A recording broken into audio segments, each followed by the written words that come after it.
What's up, people?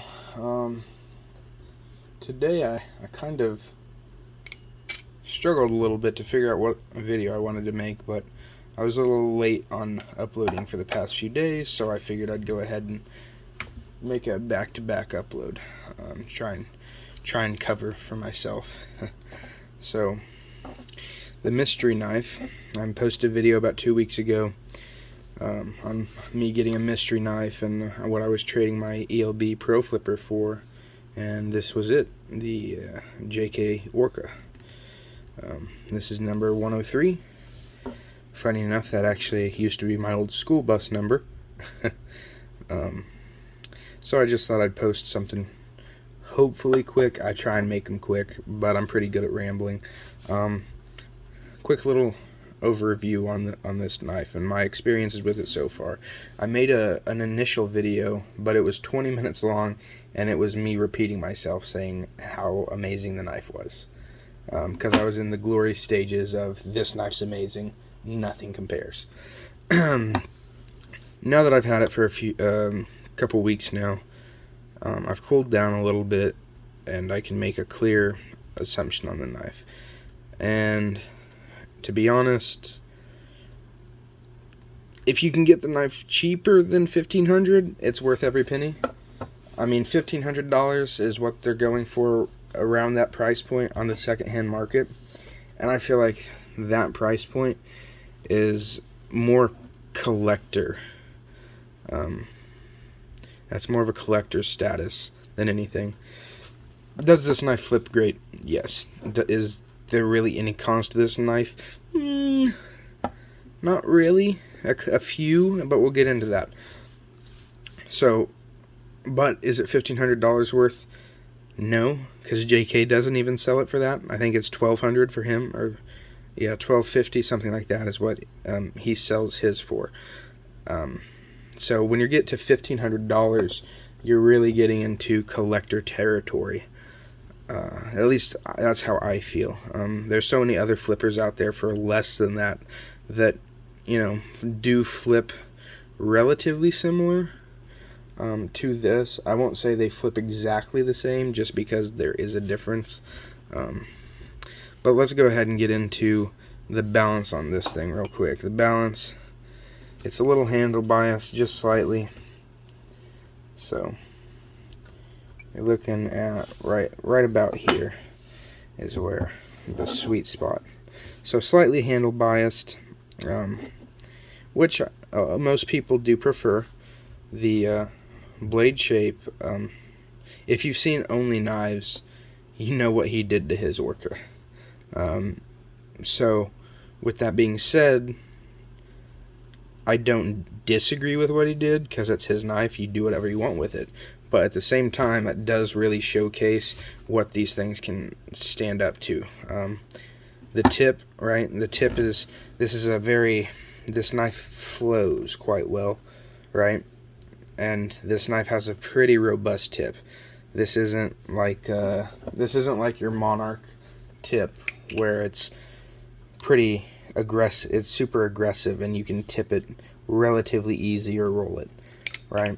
So with that being said, tipping this is relatively difficult, at least from what I've seen.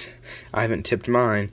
The tolerances on it are, I mean, that's pretty good. That's basically what you would expect for a knife in this price range. It does have a baby blue anno on it, which I absolutely love. I went ahead and removed the top layer here of the blue anno to give it the silver highlights here, which I think are beautiful with it. This is channel construction.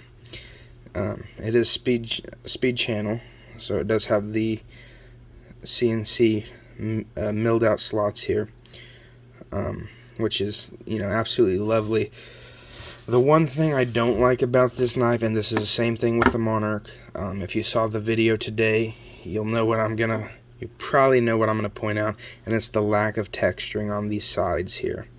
That's very much a theme with these knives, and I just feel like at $1,200, we'll go with MSRP price tags, with $1,200 on the line here for this versus an under $300 knife. I feel like they could add that side jimping. I just feel like there should be some texture there to give you that extra grip during those choker fans, during those other manipulations where you've got the side of the balisong. Now the front texturing, phenomenal, absolutely perfect. He could have very easily just carried this over into the side, and that would have been perfect. Problem solved, crisis averted. Other than that, the knife is also very slick. The only texturing really, the only grip this knife has are these slots these grooves cut in down here, and these slots milled in here. Now those do give you a little bit of grip, and if you've got skinny enough fingers, maybe you can get some grip on that. I have fat sausage hands. I can't grip in here. Okay, it's not how it works for me. Maybe some of you you skinny 140-pound guys, maybe you guys can grip that better. It's not for me, for sure. I've also noticed that I've never seen an Orca. Planetary Blade Works actually pointed this out to me, so shout out to him on Instagram. I've never seen an Orca with handle gap like this, which I have seen Monarchs with handle gap that's like crazy insane, and I've never seen an Orca with handle slap, which is not the case for your V1 Monarchs. I have yet to see a V2 Monarch with handle slap, but that doesn't mean that it's not out there. So he did change things around for this design.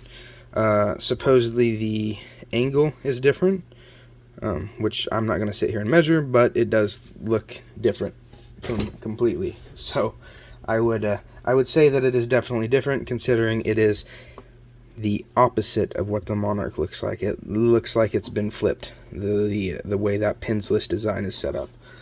On top of that, instead of like the Monarch just being flat here, right, he's pulled the tang out further so that it has something to directly stop it, right, which is nice. That definitely will benefit this knife in the longevity of the handle gap that it does possess. And I think that this, all in all, is a great design and a big step up from the Monarchs, just in the way the pinsless design is kind of thought out there. Now that doesn't mean the Monarch's pinless design is bad, it's just this is structurally more sound. Now with that being said, we'll go ahead and do a sound test.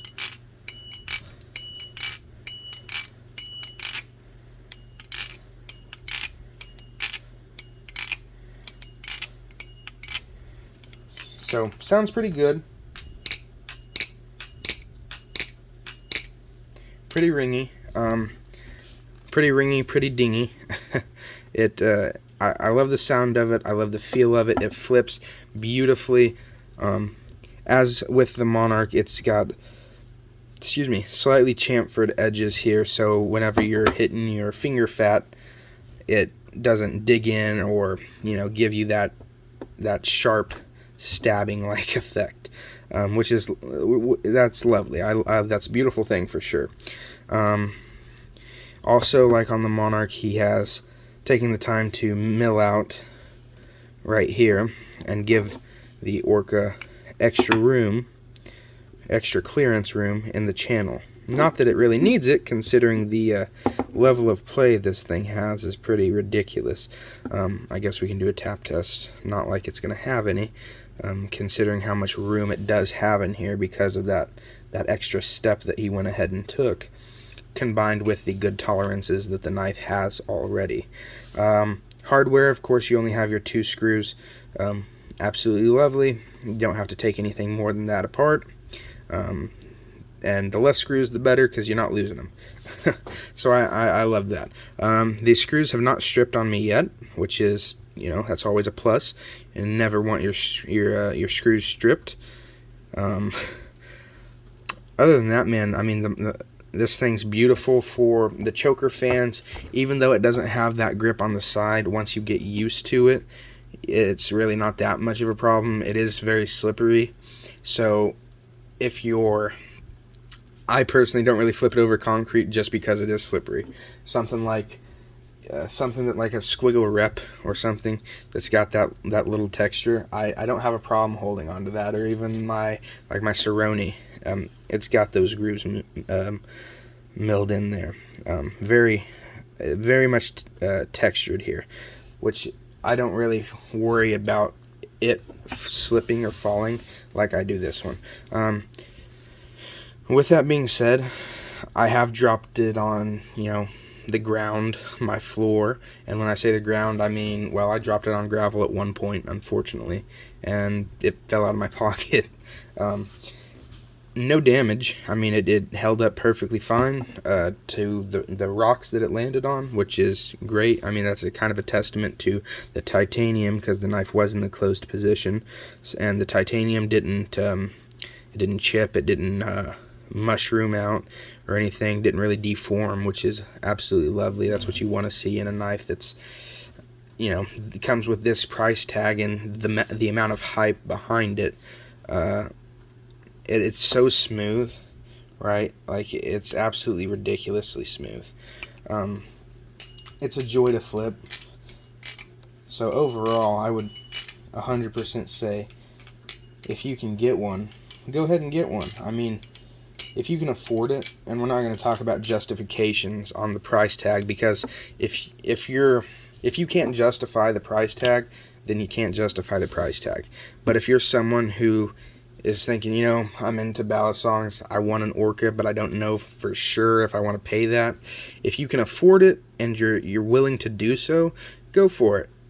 Worst case scenario, put the knife up on the second-hand market, and it'll be gone within a week.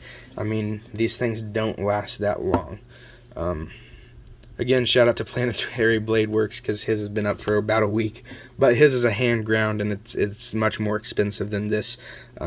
So there's a little bit of a reason there for that. But in general, if you buy it and you're like, you know what, this isn't for me, it's not flipping how I want it to, which I can't really imagine that happening, but let's just say that does, you can sell it and in a lot of cases make either your money back or make money off of it, because there are some people out there that will buy it for whatever price tag you put on it, to be honest.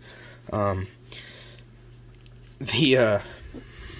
thing that I thought was pretty cool was just the way the knife really hugs your fingers in every way. Whenever you're doing chaplains, like, you'll have some knives where you have to constantly change the speed, where you have to really fling the knife in a certain direction and hit these almost like checkpoints as you're doing it to keep the knife stuck to your finger. Whereas this knife, it koala bear hugs your finger, doesn't want to let go, and that's just how it does throughout the whole flipping experience. So absolutely beautiful experience flipping wise. It's gorgeous to look at. There's so many modifications you can do to it anno wise, and it looks good in basically every color except for green. Green is disgusting. We won't talk about it. Planetary Blade Works has a pink one. I don't like pink, and it looks good. So, with that being said, you can't really go wrong with an Orca. So I think we're going to go ahead and cut it off there. But this was the mystery knife. Happy I got it. Probably won't trade it unless someone gives me an offer I can't refuse, which might happen at some point. I don't know. I believe there's only 200 total Orcas. I could be wrong, but don't quote me on that. Take that with a grain of salt for sure.